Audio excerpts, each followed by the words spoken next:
જિલ્લાના collector doctor Vipin ગર્ગની વિશેષ ઉપસ્થિતિમાં દક્ષિણાપથ વિવિધલક્ષી વિદ્યાલય વ્યારા ખાતે કલા મહાકુંભ 2024ની જિલ્લા કક્ષાની ઉજવણી કરવામાં આવી હતી. આ પ્રસંગે ડૉક્ટર વિપિન ગર્ગે ઉપસ્થિત કલાકારોને પ્રોત્સાહિત કરતા જણાવ્યું કે ટેકનોલોજીના સમયમાં આપણે સમયની સાથે આગળ વધી રહ્યા છીએ, પરંતુ કલા એ આપણા જીવનની અમૂલ્ય ભેટ છે.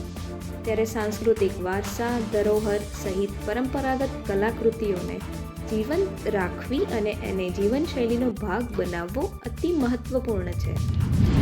સ્પર્ધામાં ભાગ લેનારા સ્પર્ધકો રાજ્ય અને રાષ્ટ્ર કક્ષાની સ્પર્ધામાં વિજેતા બને અને તાપી જિલ્લાને ગૌરવાન્વિત થવાનો અવસર પ્રદાન કરે તેવી શુભેચ્છાઓ એમણે પાઠવી હતી. આ પ્રસંગે યુવા પ્રાંત અધિકારી મી ચૌહાણ, નિર્ણાયક ધવલભાઈ સોલંકી, વિવિધ સ્પર્ધાના નિર્ણાયકો, વિવિધ શાળાના આચાર્યો, શિક્ષકગણ અને બહોળી સંખ્યામાં સ્પર્ધક મિત્રો ઉપસ્થિત રહ્યા હતા. તાપીથી વિકાસ શાહનો રિપોર્ટ.